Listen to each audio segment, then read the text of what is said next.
how many of you here, and you know, this is within reason, how many of you here would say that when we announced we were showing The Man Who Fell to Earth, it was at least mid to major impetus for you coming to this? Okay. Before we kind of talk about it, here's a little note of caution. We're playing this intentionally at the dinner hour because we know this is not everybody's cup of tea necessarily. We also know there are some people in this theater, like the folks who raised their hands, and I'm sure some more of you too, who would really like to watch this movie.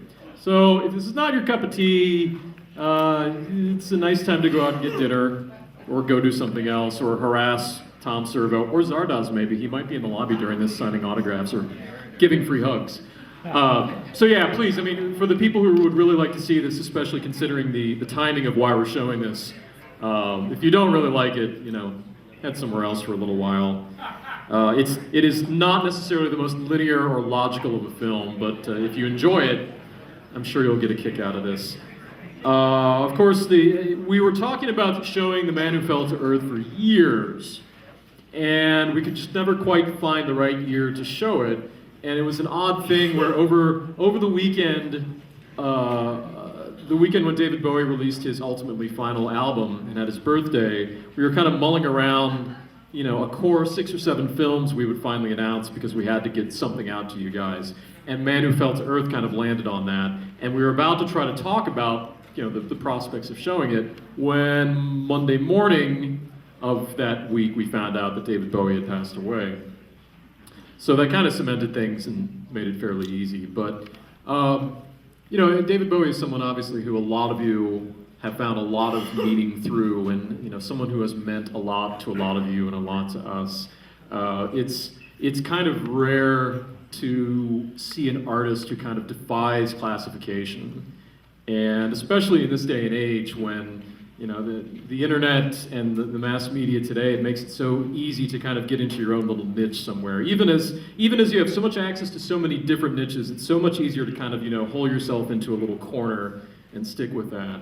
And in some ways, David Bowie was, you know, easily one of the transcendent artists of this era because he did not fit into any of those. He fit into all of those.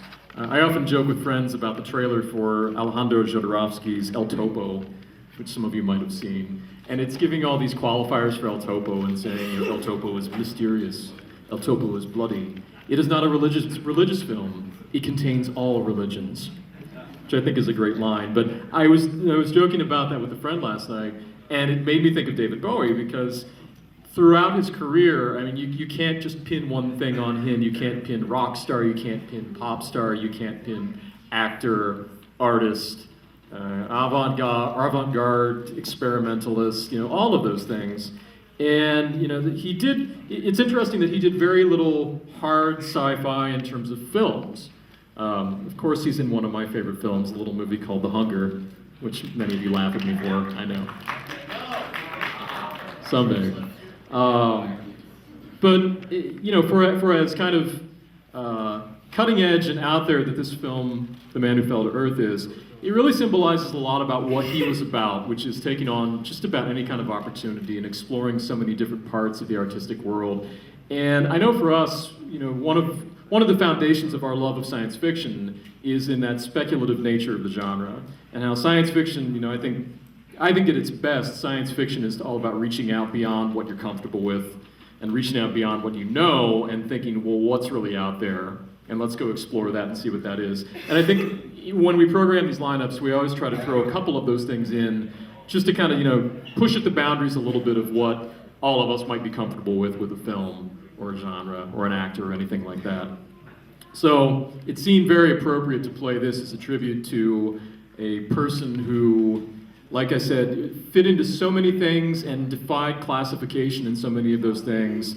And it's a testament, again, and I hope this doesn't sound self-aggrandizing, I think it's a testament to the power of Bowie that we could draw a comparison between what you guys bring to this and what David Bowie brought to everybody. Because in the wake of his death, you saw so many people tell so many great stories about what he meant to them, people who were outsiders who felt like he gave them a sense of purpose and made them feel okay for being an outsider. People who were just considered themselves normal and got into him, and that opened up a different world to them. And, you know, that's what you guys are kind of for this event too. We always talk about how this whole thing is essentially like a big twisted family reunion. And twice a year we all get together, and we all come from so many disparate backgrounds. And, you know, some of us are teachers, and some of us, you know, work at just, you know, regular jobs, and some of us work jobs we hate. And, you know, 363 days of the year, some of us would never speak to each other. Some of us probably don't like each other here. If the web forums are any indication, some of us really don't like each other. But that's what's great about this event, is that we are able twice a year to all come together into this and to find some kind of common meaning in watching these movies for 24 hours. And you know, I like to think that David Bowie had that same effect, which is a testament that you guys are here today too to watch this film of his. So, that being said, I'll shut up. We do have a short tribute beforehand that is, some of you will know, some of you won't, but I think you'll appreciate it. And then it's Mike's film, and then after that, it is the restored director's cut of Nicholas Roeg's The Man Who Fell to Earth with David Bowie in tribute. Thank you.